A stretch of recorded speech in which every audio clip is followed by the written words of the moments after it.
So it's my great pleasure to have Dr. Ka'imi Pilipovich here with me today.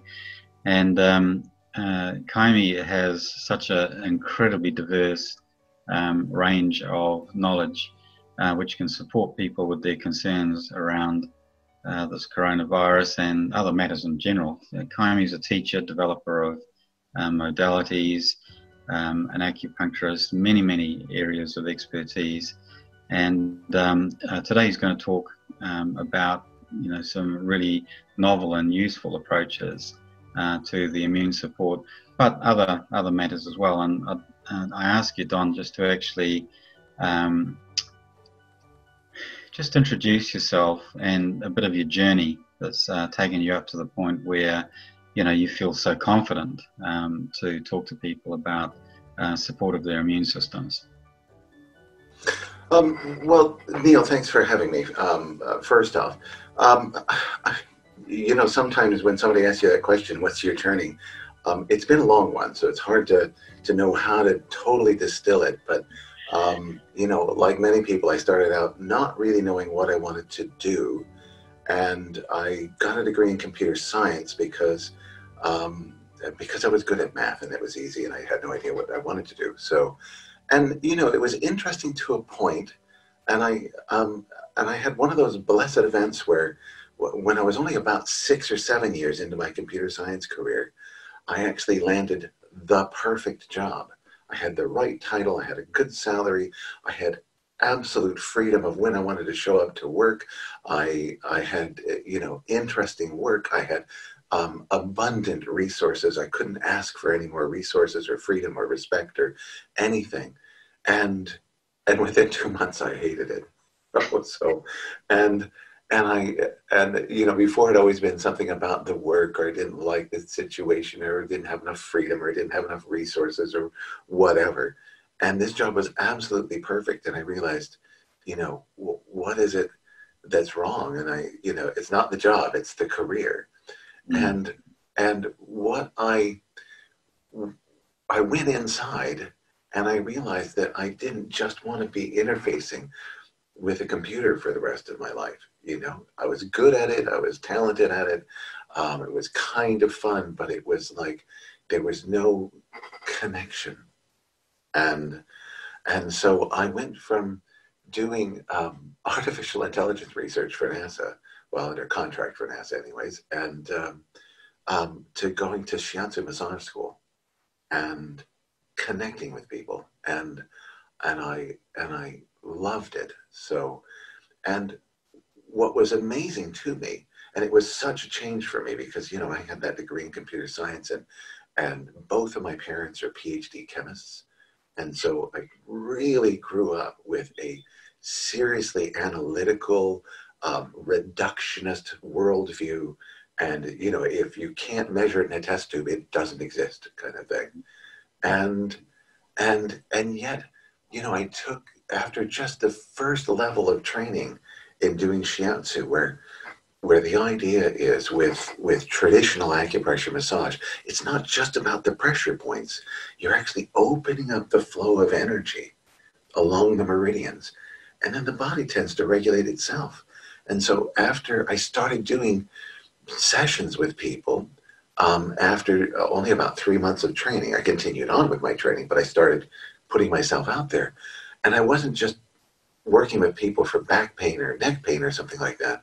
I was helping people with heart conditions and with immune system issues and with fertility issues and with digestive problems.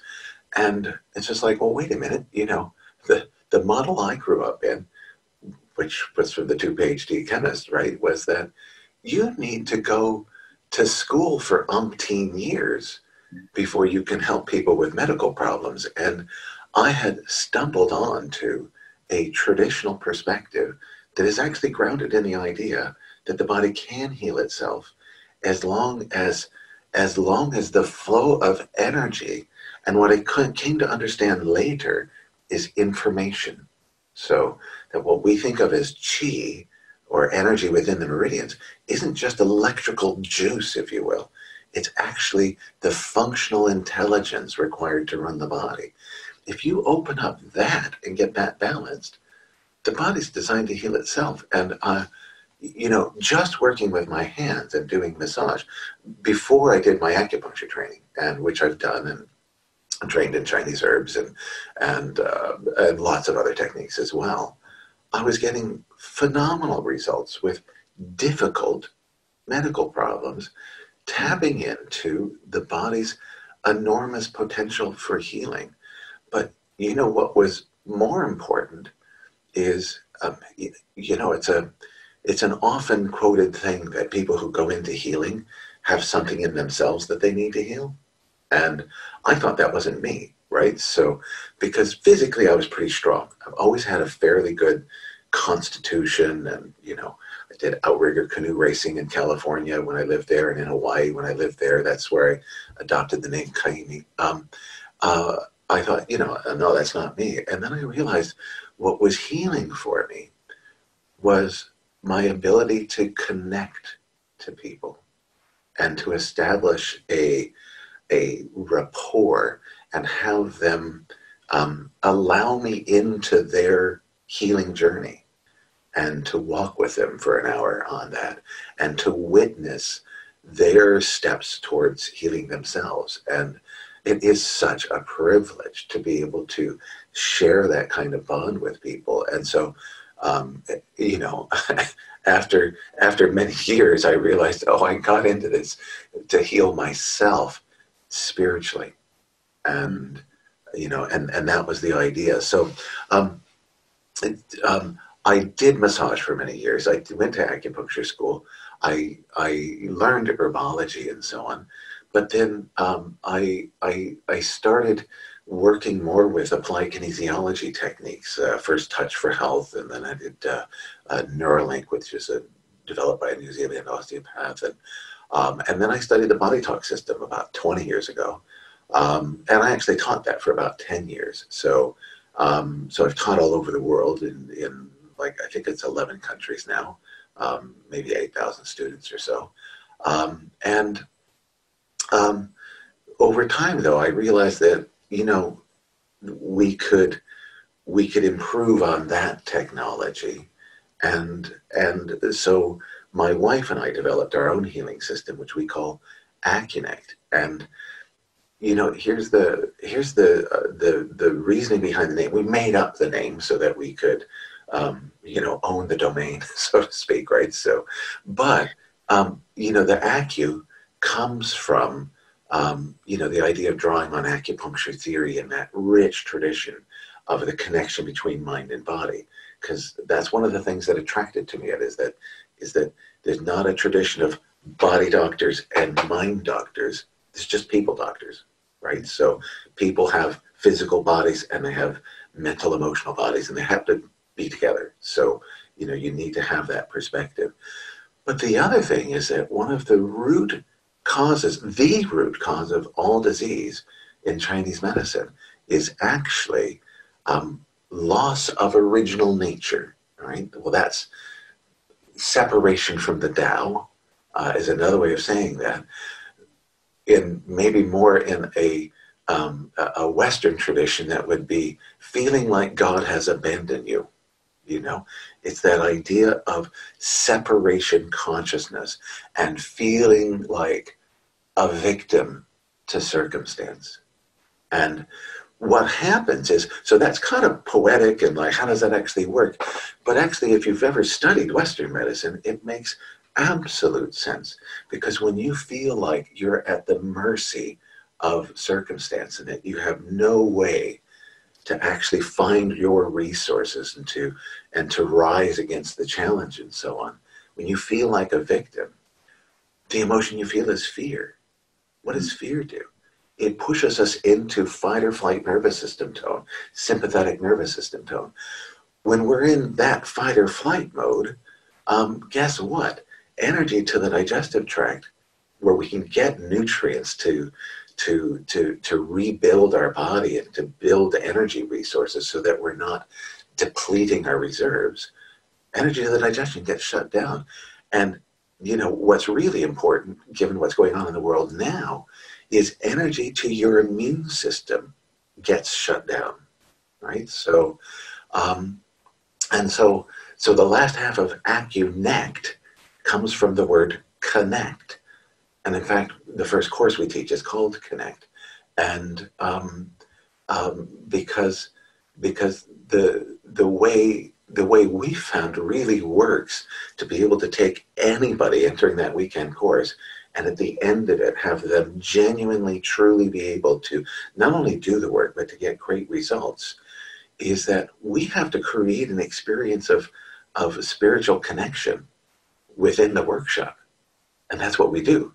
And then we teach them all the balancing techniques, right? So, but it works because the experience of taking the workshop helps them to conquer their own fear, and then they can hold space for others. And, you know, and it's that emphasis on the spiritual aspect of all health that, you know, that felt, Sarah, my partner, and I felt we needed to really create our own system that was from the beginning built on that premise, and that we could really, you know, deliver the results, basically. So, so I've been teaching that for about 8 years around the globe, and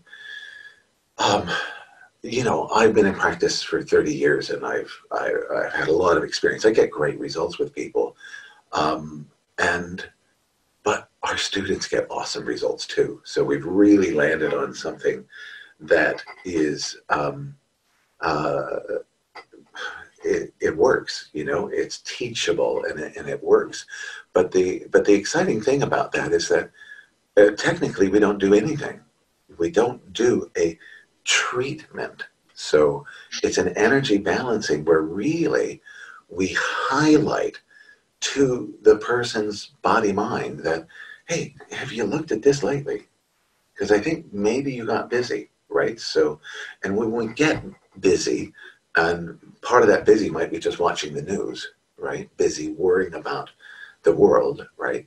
Then our regular systems shut down. So, and so all we really do is bring people back to their normal awesomeness.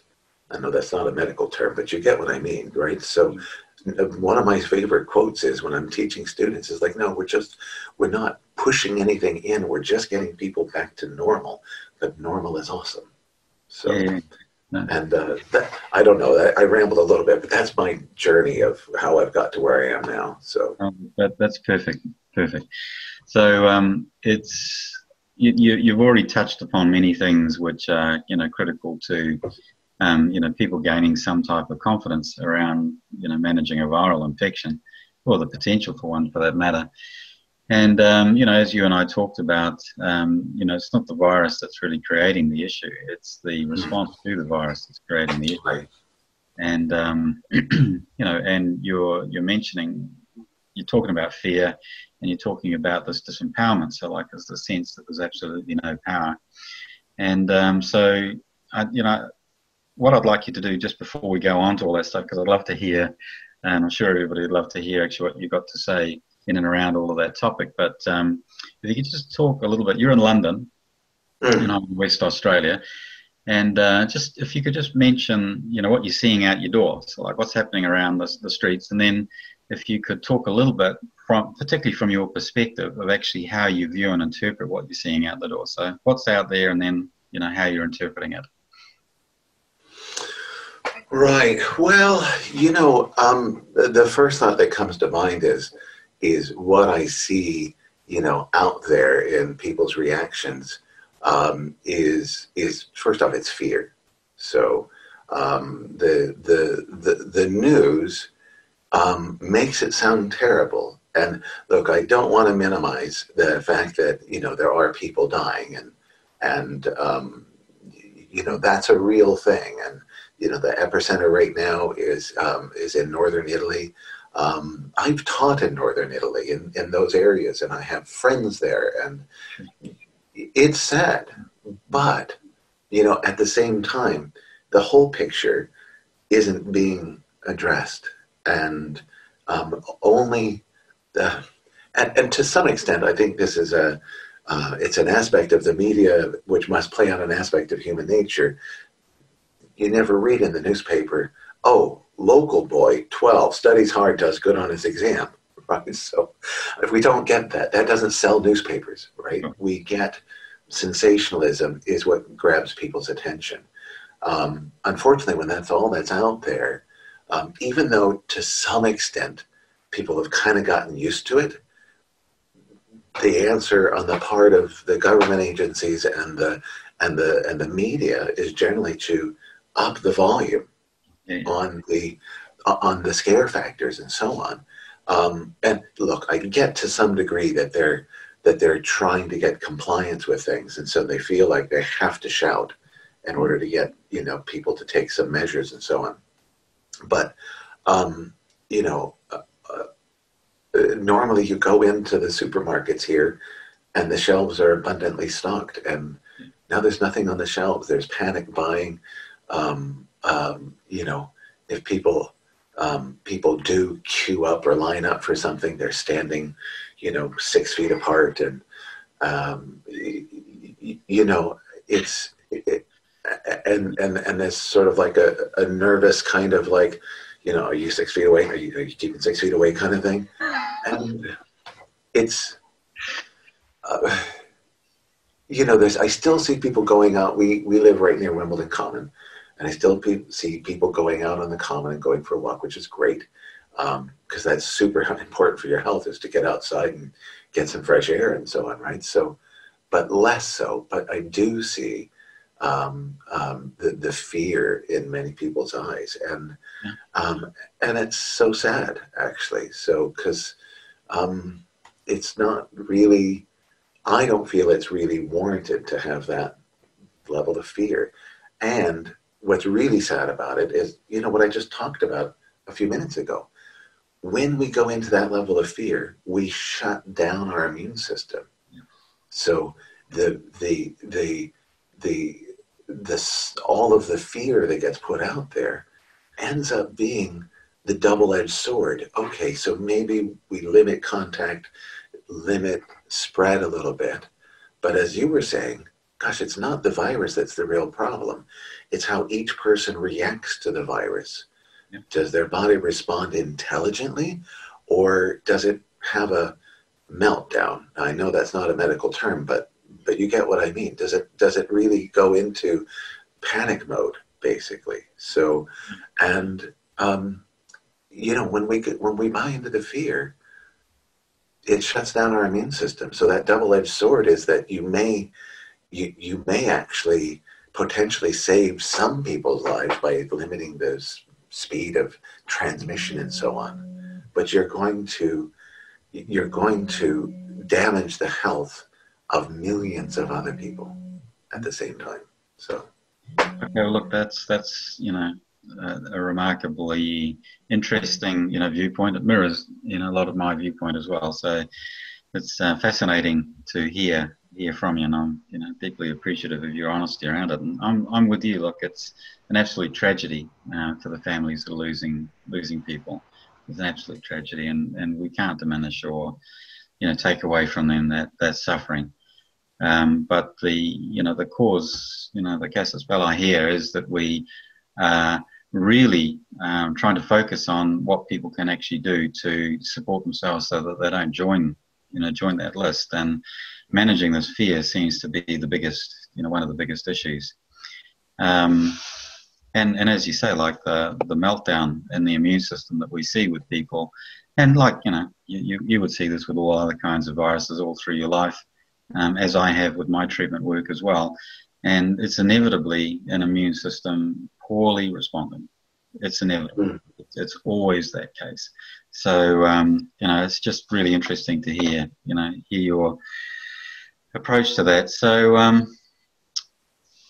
tell us about what we can do. What can we do to, you know, jump out of the fear, if that's the prime area to work with, or what else we can do to actually support some better decisions in the immune system? Well, you know what, I'll mention a few different things. you know, I mentioned if you can, and if the government where you are allows it, you know, to get outside and go for a walk, especially if it's sunny or something like that, it's not just about making vitamin D and having fresh air. It's about connecting to nature, and it's about lifting your spirits. So that's super important. So, I mean, you know, there's so much research out there in the field of psychoneuroimmunology, which is how our thoughts affect our nervous system, which then affect our immune system, that are just fascinating about this connection. And you know, one of them is that people have done research over, you know, there's a lot of controversy around how effective is the yearly flu vaccine, the flu shot, right? So, and one study showed that actually, you know, for people who were in a good mood the day they got the flu shot, they actually seemed to have protection from getting very sick in that flu season, right? So the people who were in a bad mood when the day they showed up for their flu shot did not end up having protection from that season's flu. And, you know, and look, that's just one study, but like, there's part of me that asks, well, why do we need the flu shot then if it seems to be your mood? So, you know, take care of your mood. So getting outside is something that you can do that actually does shift your mind, and hence your nervous system, and hence your immune system. You know, try to find some normalcy and to enjoy connection to nature. I think that's actually really important. So another thing we can do is to get enough sleep. And there's a lot of people who are losing sleep over this. They're staying up all night long, Googling, you know, all the latest statistics and so on.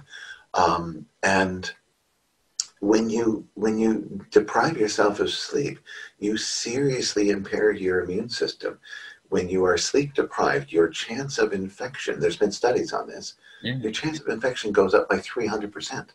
Mm-hmm. So this is massive. And so, you know, one of the things that's making people afraid, and it's being touted out there as like, oh, this is really a killer virus, is that some young healthcare professionals have gotten sick, and some of them have even died.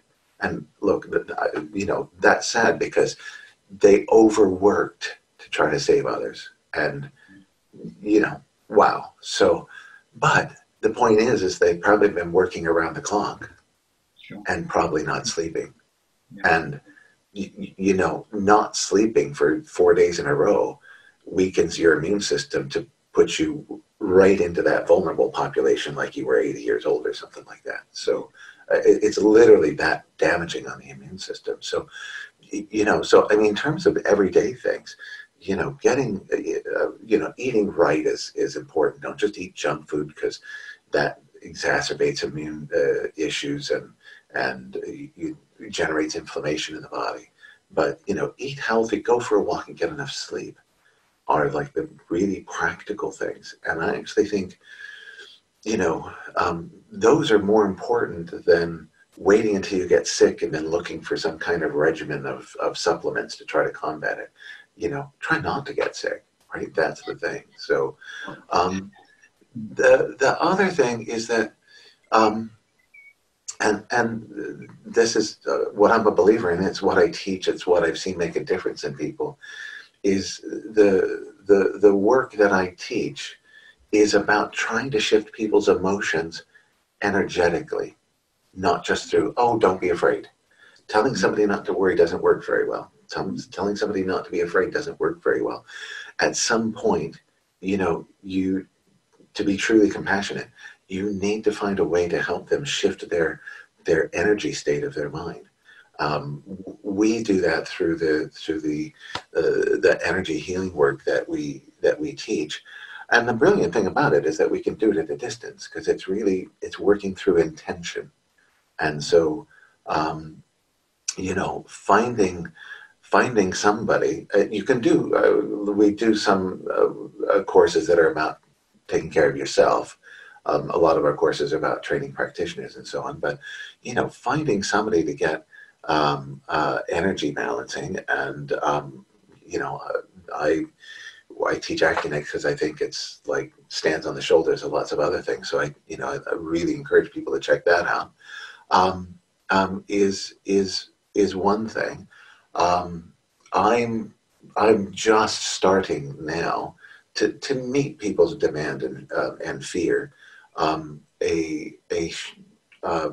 weekly healing webinar for people worried about their immune system and they want to do things to strengthen it. So I'm going to be doing group healing distance sessions, for people all over the world who are interested, so that they can tap into my knowledge and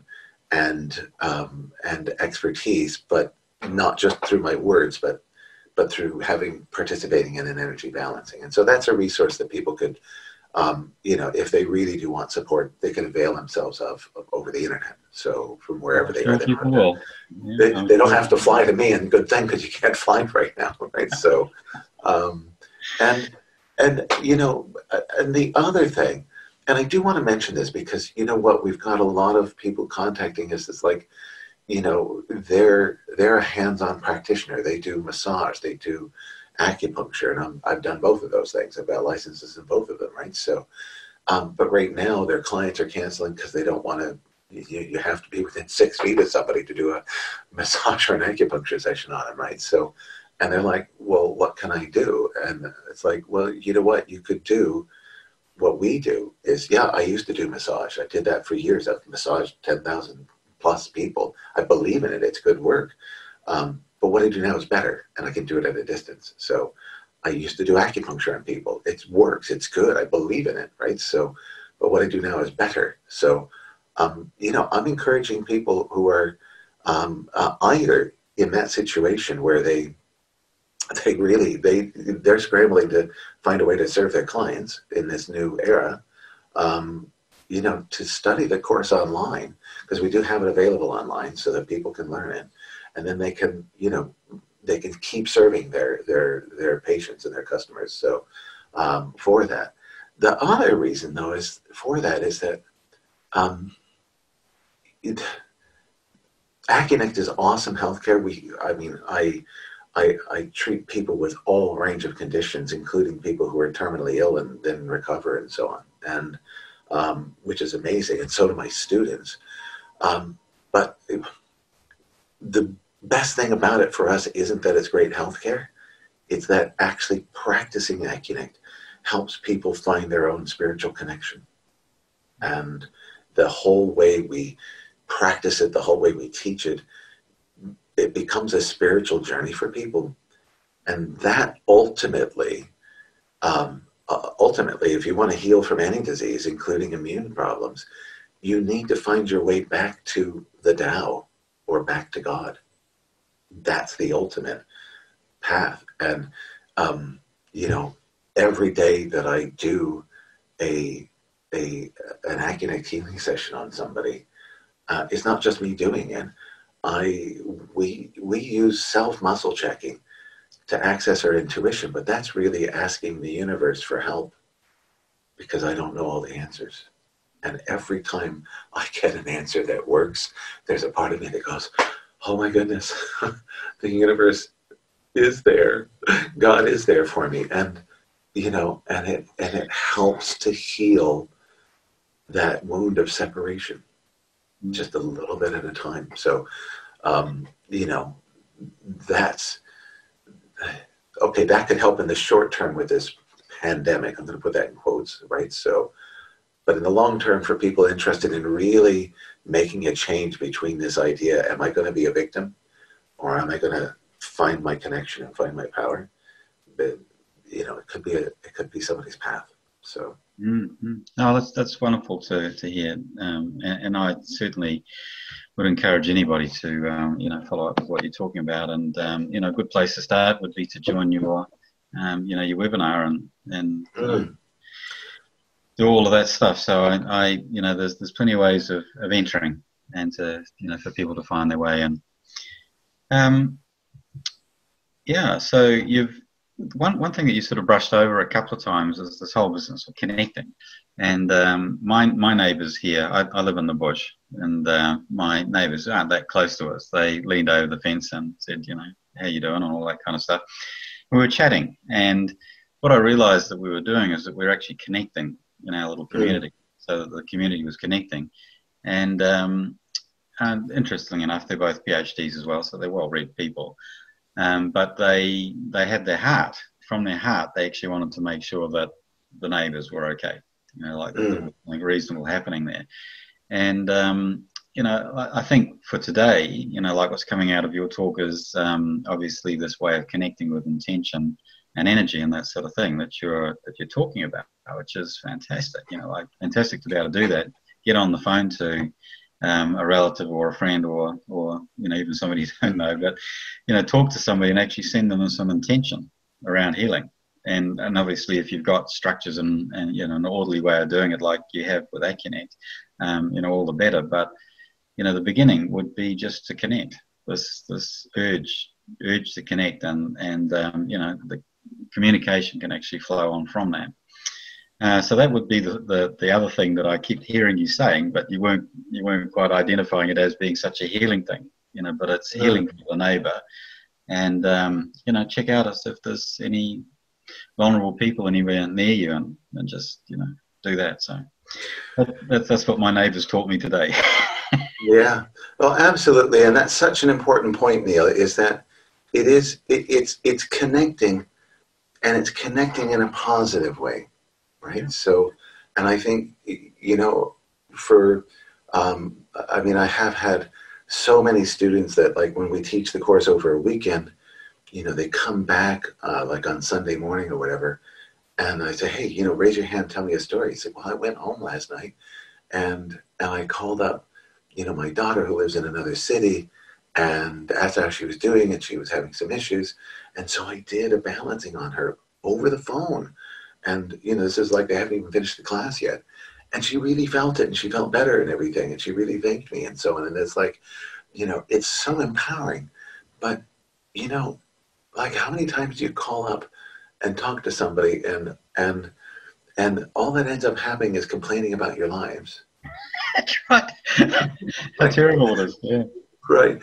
Rather than, hey, let's do something about it. Yeah. You know. Take and action. so, and the difference, one of the key differences between our perspective and where we start from is we don't do diagnosis. So all medicine, and look, even most of what we call alternative medicine, right? So starts from what's wrong. What's wrong? Let's look for what's wrong. And so then that defines the nature of the energy interaction between the therapist and the client. Is the therapist looking for what's wrong? Well, gosh, you know, I've studied loads of evaluation skills over the years. I could examine at anybody and find a bunch of things that are not perfect and hence wrong, you know. But what's the point? It's just going to make both of us depressed. So I look for what's ready to be better. What's actually ready to be more awesome in this moment. And that's the energy that I come together with my clients with. And that's what I teach my students to do, is like, and that's part of the healing thing, is that, you know, at least in those, when they're formally doing the work, they're coming from that place of saying, hey, what can we do that's awesome? What can we do that's positive? What can we do to break out of our stuckness, you know? And let's come together for that holy purpose of growing together. So, and it's a beautiful moment. And then gradually them practicing that idea of, look, let's connect and see how we can help. Let's connect and see how we can be better. You know, that starts to infuse over into their daily life. And, you know, and they start approaching their other interactions better, you know. So well, that's wonderful. That's really wonderful. Thank you so much, Ka'imi. So I wonder if you could just, you know, if you had an appeal that you wanted to make to the world at the moment, what would your wish be if you were standing on a podium and you're saying, How about it? What would it be?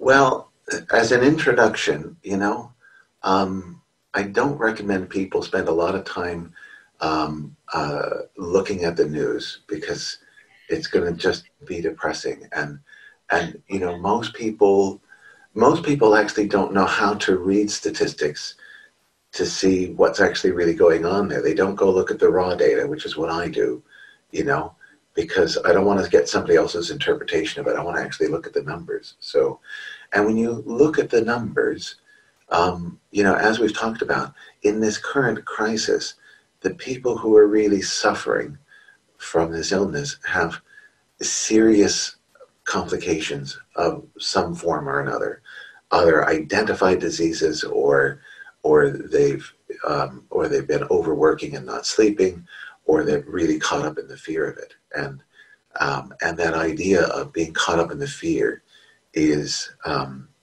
has been well documented. You know, that if you watch a horror movie, they've done tests where they've had subjects watching a horror movie or just like a romantic comedy, and then they measure their fight or flight response. And the horror movie puts you into fight or flight, right? So you watch too much news, it's like watching horror movies. You're going to damage your immune system, right? So, so avoid doing all of that stuff. But I do read statistics, and I read them well. And, you know, in spite of the sadness of all the people who have lost their, you know, loved ones and so on, in the overall picture of overall mortality in the world, it's a drop in the bucket, you know? So, I mean, really, here's a sobering statistic, is that, you know, we all know we're not supposed to drink and drive because you're putting other people's lives at risk. So, in the US, 120 people an hour die from a fatigue-related traffic accident because somebody didn't sleep enough.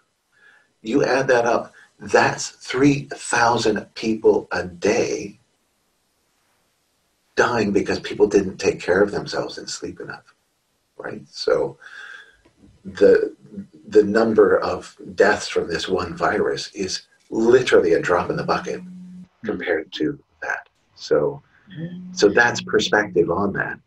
And so with that, my statement is, you're worth it. You're worth taking care of, and you're worth doing things for yourself to keep yourself strong, and whatever that be, you know, take the walk, get enough sleep, eat well. If you feel like you need support, you know, get support from energy healing, and, like, you know, what I'm offering people and so on.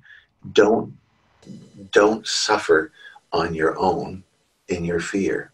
If you can't come out of it yourself, get help, because you're worth it, basically. So, and your body can do this.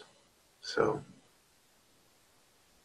Okay, well, that's absolutely beautiful, and deep appreciation. Thank you so much.